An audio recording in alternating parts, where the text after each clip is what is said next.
It's time again for The Insiders with Chuck Chvala and Scott Jensen, sponsored by the Wisconsin Counties Association and the Tommy G. Thompson Center on Public Leadership. Hi, I'm Scott Jensen, former Assembly Speaker. And I'm Chuck Chvala, former Senate Majority Leader. And we're the Insiders. And this week we're talking about Tammy and Joe. The president was in Wisconsin recently, and Senator Baldwin was not at his side. Usually Democratic politicians try to get in the picture with the president as close as they can. What's up, Chuck? Well, Tammy Baldwin is going to run probably somewhere between 6 and 10 points ahead of the top of the ticket, as she did previously when she ran. And she won by, about 10%. I expect Tammy will be in the same ballpark this time. And so Tammy Baldwin is an assured winner for the state of Wisconsin, and we're happy about that on the Democratic side. I think her ads are particularly good this time. And she's really got, I think, something that's lacking a lot in a lot of our campaigning now is the empathy factor. And I think she's really doing that in a good way, both on her positive ads about her and what she's done for people with opioid issues and things like that, and also on attacking Eric Hovde on his comment that he wants to have people pay more for health insurance if they are overweight. That would be 1 out of every 3 people in Wisconsin. I think that's a particularly effective ad. I think that Tammy, who knows, there could have been a scheduling conflict, but there's no need for Tammy to be there and to face hard questions that would happen. And that's the reality. And I think the fact of the matter is that everyone is looking to see what's going to happen with the president. But let's turn to President Biden. There's a serious question here now, and perhaps because we're not in the world of day-to-day dealing with people and having to run their campaigns, we can maybe be a little more straightforward about what's happening. I think what's happening is that at some point, maybe Chuck Schumer, Nancy Pelosi, and Jim Clyburn go and talk with the president. Maybe it's someone else. Someone else will know who is close to Joe that can talk to him. At some point, I think if they do this correctly, there will be some version of this. They're going to say, Mr. President, you can go down in history. It's one of those presidents who was just a person who saved our country. And that would be like George Washington and Abraham Lincoln. But it will take from you, Mr. President, one of the hardest things that anyone does, and that is to give up power. And if it's Nancy Pelosi making that statement, she'll be able to say, Mr. President, you know how much I enjoyed being Speaker and how effective I was. And it wasn't that I couldn't do the job, but sometimes there are circumstances where the greater good, the calling that we all care about, has to be addressed. And Mr. President, I hope you can make that tough decision and make it happen. I think that something like that will appeal to a Joe Biden who does care about family and country more than anything else. And I think at the end of the day, you're going to see a new candidate for president. Of course, everybody says, well, that's not what's happening in DC. Oh, no, everybody's behind. Well, the reality is there's going to be hundreds of people behind Joe Biden, as Representative Clyburn was saying, I'm riding with Biden. You're going to hear that, and you're going to hear that, and you're going to hear that until someday there's a conversation and things change. And why will it change? Not just that conversation, but Joe Biden can read the polls. He will see what's going on there. He can see that the fundraising is going down, and he will say that things have to change. That's where I see this headed. Well, you're right that the president is in trouble. When a Democratic president has to come to Madison, Wisconsin to hold an event that he knows he'll get a friendly crowd, that's a problem. And then followed up with a visit to Austin, Texas. What is next? San Francisco. He's looking for a friendly audience. It's a highly supportive audience, and he had to go to Madison, Wisconsin, in order to make that happen. When the president is trying to hold on to his base and his core supporters in July of an election year, that's a massive problem. So you might be right. They might choose to switch horses here. Who knows? But in the meantime, Tammy Baldwin is a smart politician. Senator Baldwin tends to avoid losing issues and avoid losing politicians. In this case, she decided she had a previously scheduled engagement in northeastern Wisconsin. She has historically run her campaigns by focusing on local, almost nonpartisan issues like making sure you can get the Packers on TV no matter where you live in Wisconsin. That's a big crucial issue. And then voting as a progressive in DC, and it's a pretty smart move, right? She's able to vote more liberal than Wisconsin is in DC. But what we see back here in the state is that Senator Baldwin is focused on local things that people care about.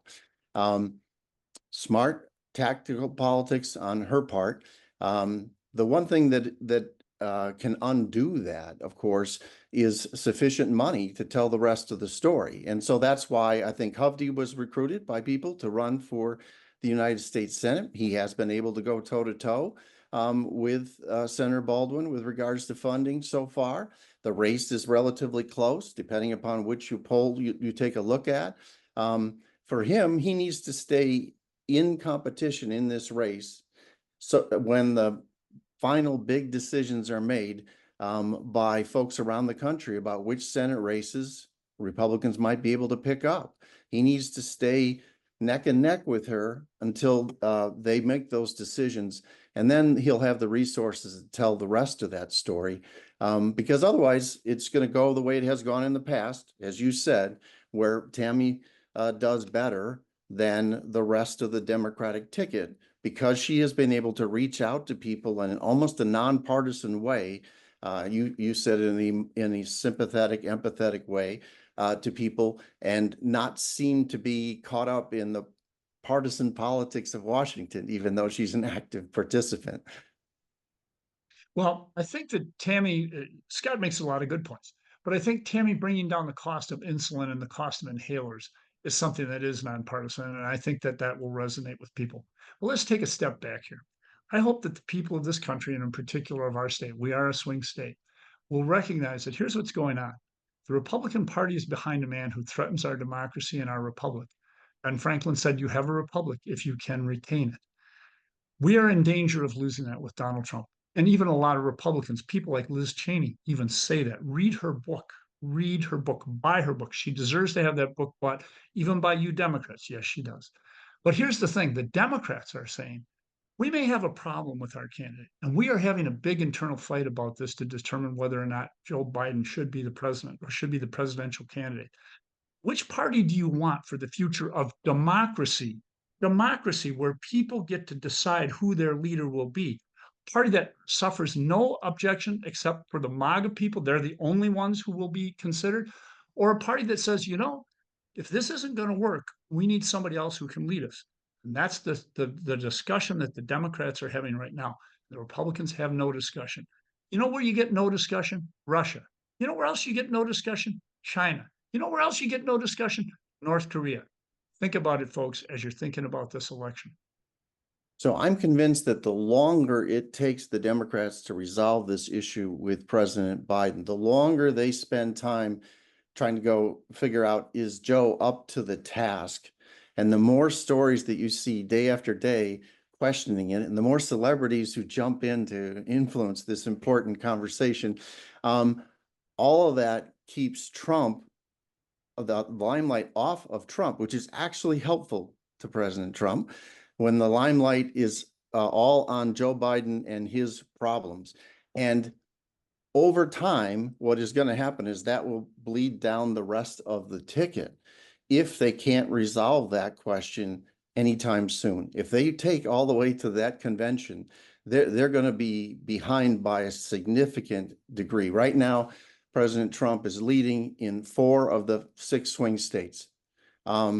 That's a problem for the Democratic ticket. Wisconsin is stubbornly a dead heat state. One day, one guy's up, one day the other guy's up. Of course, it's Wisconsin. 25, 30,000 people are going to decide who the next president of the United States is. But at the moment, not only is Trump winning most of the swing states, he is bringing into play additional states like our neighbor, Minnesota. So the longer this goes on, the bigger the problem is for the Democratic Party. Scott is not wrong about that, but let me give you 2 counters to that. Number one, you're going to have more than 9 weeks between the convention and the vote. That's plenty of time. And why do we know that? Because it changes that quickly in Europe. They have their elections decided over 9 weeks. And you noticed how the French swung dramatically from the conservatives over to a more progressive view. But more important than that, We now live in the world of the 24-hour news cycle. And I'll tell you what, the Democrats are fortunate that we live in that world now, because over 9 weeks, we'll have plenty of opportunities to see all the problems that Donald Trump has.